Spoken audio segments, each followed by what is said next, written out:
आप सब लोगों को मेरा नमस्कार।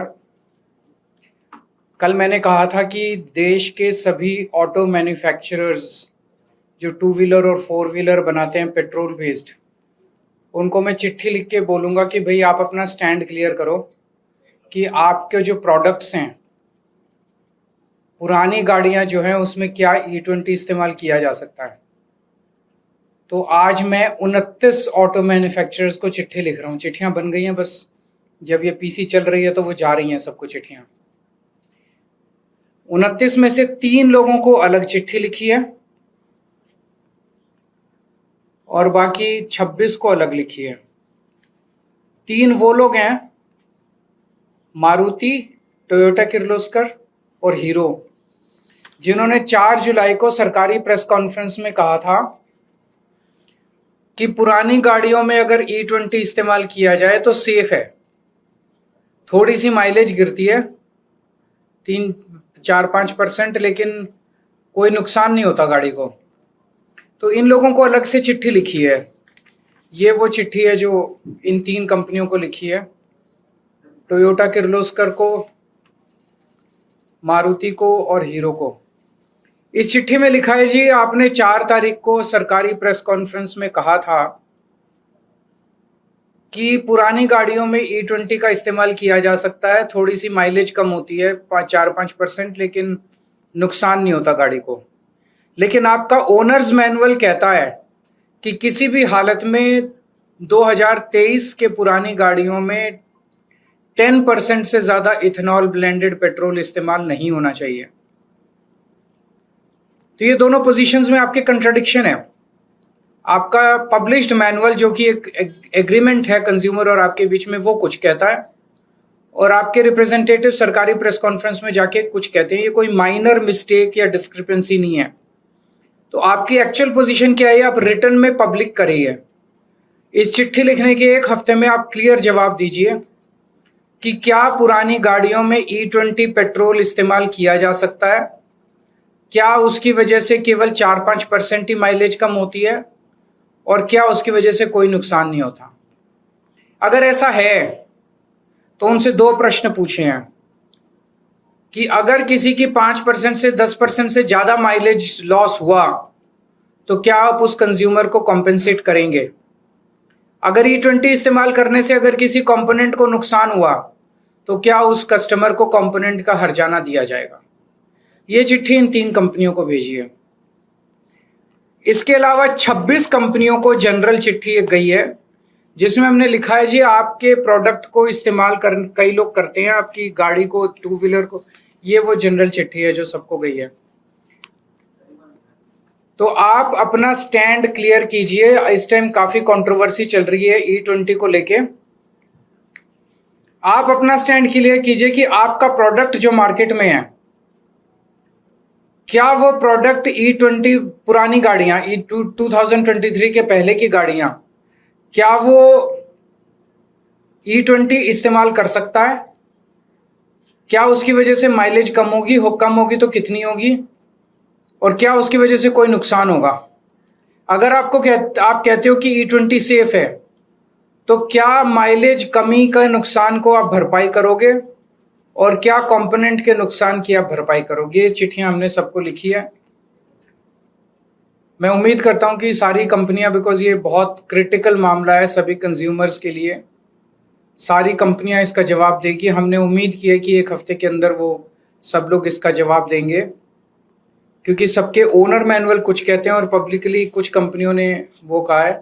प्लस कल मैं कुछ पेट्रोल पंप्स पे जाऊंगा, कुछ सर्विस सेंटर्स पे जाऊंगा और कुछ मिस्त्रियों के यहाँ जाऊंगा लोगों से बात करने के लिए।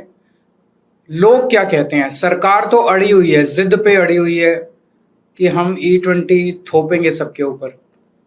जनता क्या कहती है। सरकार कहती है सेफ है, कुछ नहीं होता, थोड़ी बहुत माइलेज कम होती है, इसकी वजह से कोई नुकसान नहीं हो रहा। जनता क्या कह रही है, जनता का क्या एक्सपीरियंस है। बीच में ये जनता को एंटी नेशनल कहना शुरू कर देते हैं, कोई लॉबिंग कहना चालू कर देते हैं। अब तो ये देख रहे हैं कि इनके ही अपने बड़े बड़े ब्लॉगर, बीजेपी वालों के ही बड़े बड़े इन्फ्लुएंसर, वो इनको गालियां दे रहे हैं सोशल मीडिया के ऊपर। तो इस तरह से 140 करोड़ जनता को एंटी नेशनल बोलना, टेररिस्ट बोलना, आतंकवादी बोलना, ये सही नहीं है। जब जनता अक्रॉस पार्टी लाइंस, अक्रॉस वो दुखी है, तो एक जिम्मेदार सरकार की जिम्मेदारी है कि वो जनता की आवाज़ को सुने, क्योंकि इनका ये decision, this is against science, this is against logic, this is against engineering. तो जाहिर तौर पे ये पब्लिक इंटरेस्ट में तो नहीं है, ये किसके इंटरेस्ट में है ये अभी समझ नहीं आ रहा हम लोगों को। अगर आपके कोई प्रश्न है तो बता दीजिए। सर्विस सेंटर जाएंगे तो आप वहाँ पे जो लोग काम कर रहे हैं उनसे भी बात करेंगे, उनसे भी बात करेंगे, कंज्यूमर से भी बात करेंगे, सबसे बात करेंगे। सर, हरदीप पुरी जी ने कल फिर कहा है कि ये अभी भी टेस्ट मॉड्यूल चल रहा है और रिजल्ट्स के बेसिस पे आगे का कदम उठाया जाएगा, और E15 फ्यूल जो है बीते 3 सालों से यूज में रहा है कंट्री में, तो इट इज नॉट दैट अचानक से इम्पोज किया गया है लोगों के ऊपर। एक दिन सुप्रीम कोर्ट में वो कहते हैं कि ये टेस्ट चल रहा है, ट्रायल चल रहा है, और ट्रायल कंप्लीट होने के बाद हम एक्चुअल निर्णय लेंगे। फिर अगले दिन मीडिया में कहते हैं नहीं नहीं सुप्रीम कोर्ट में हमने ऐसा नहीं कहा था, वो आप लोग गलत इंटरप्रेट कर रहे हो। कहा इन्होंने किया था कि नहीं किया था? अब आप कह रहे हो कि कल हरदीप पुरी जी ने ऐसे बोला कि ये तो ट्रायल चल रहा है, तो क्लियर बता देना। एक दिन कुछ बोलते हैं, एक दिन ये सरकार चला रहे हैं, क्या चला रहे हैं? जब वो इस तरह की बातें करती है सरकार, तो लोगों की सरकार पर से विश्वसनीयता कम हो जाती है। एक जमाना ऐसा था जब सरकार कुछ बोल देती थी तो लोग सोचते थे ये सरकार ने बोला, ये सही है। आज ये हो गया कि सरकार कुछ बोलती है तो लोग सोचते हैं कि झूठ ही बोल रहे होंगे, सरकार बोल रही है। हर चीज में झूठ, हर चीज में झूठ। राम मंदिर मामले पे कल चंपत राय ने पहली बार चिट्ठी लिखकर अपना बयान जारी किया। उन्होंने कहा कि जब तक एसआईटी की रिपोर्ट नहीं आती है मैं कुछ नहीं बोलूंगा, उसके बाद अपने पक्ष रखूंगा। लेकिन अनिल मिश्रा को उन्होंने आरोप लगाया कि उनका हस्ताक्षर नीचे ट्रेजरर की तरफ से। देखिए, सारा मामला अनिल मिश्रा, टिन्नू यादव, फलाना ढिमका, इसी के अंदर घूम रहा है। असली चोर तो बड़े बड़े हैं, वो तो कहीं और ही बैठे हैं। एसआईटी जो है वो एक दिखावा है। एसआईटी केवल और केवल लोगों को बेवकूफ़ बनाने के लिए, बड़े बड़े चोरों को बचा लिया गया है। मतलब एक उनकी प्रेस कॉन्फ्रेंस के बाद ये दिखा दिया कि बस सब कुछ अब ठीक हो गया, चंदा चोरी जो है वो बंद हो गया।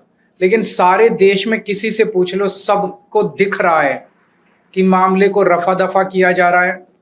पूरा जोर लगा के बड़े बड़े जो जिन्होंने चोरी की उसमें जो बड़े बड़े नाम है उनको बचाया जा रहा है, और पूरे मामले को रफा दफा करने की कोशिश की जा रही है। सर, सिविक सेंटर में जो इतनी सारी बेसमेंट में कार्स जो मिली हैं, उसको लेके क्या कहना चाहेंगे सर आप? क्योंकि ये उसके इस पे E20 पे बात कर लेते हैं थोड़ी सी, ये इम्पोर्टेंट, ज़्यादा इम्पोर्टेंट मुद्दा है। अमित शाह दिल्ली में कई प्रोजेक्ट्स को इनॉग्रेट करने के लिए आए। उन्होंने कहा कि केजरीवाल एंड कंपनी ने 1500 मेट्रिक टन गोबर यमुना के अंदर प्रोवाइड किया। वो कुछ भी बोल देते हैं, इन्होंने उसका अच्छा जवाब दिया था। देखिए, ये बड़ी दुर्भाग्य की बात है कि देश के होम मिनिस्टर जो महीने में एक बार दिल्ली की मुख्यमंत्री और जल मंत्री के साथ मीटिंग करते हैं यमुना को लेके, उन्होंने कल कहा कि दिल्ली में उन्होंने एक साल में 129 सीवर ट्रीटमेंट प्लांट बना दिए। अभी कौन से ग्रह पे बनाए हैं हमें तो नहीं मालूम। दिल्ली में जब बीजेपी की सरकार बनी तो 37 एसटीपी थे, आज भी 37 ही हैं। एक एसटीपी नहीं जोड़ा और अमित शाह जी ने कह दिया 129 नए बनाए। गोबर गैस की बात है, गोबर की प्रोसेसिंग, उसका निपटारा एमसीडी का काम है, सब लोग जानते हैं। 17 साल से एमसीडी में भारतीय जनता पार्टी थी, अभी भी भारतीय जनता पार्टी है। तो मुझे लगता है कि सरकार और मुख्यमंत्री जी की तरफ से ब्रीफिंग जो है वो नहीं दी जाती अमित शाह जी को। ठीक है, थैंक यू।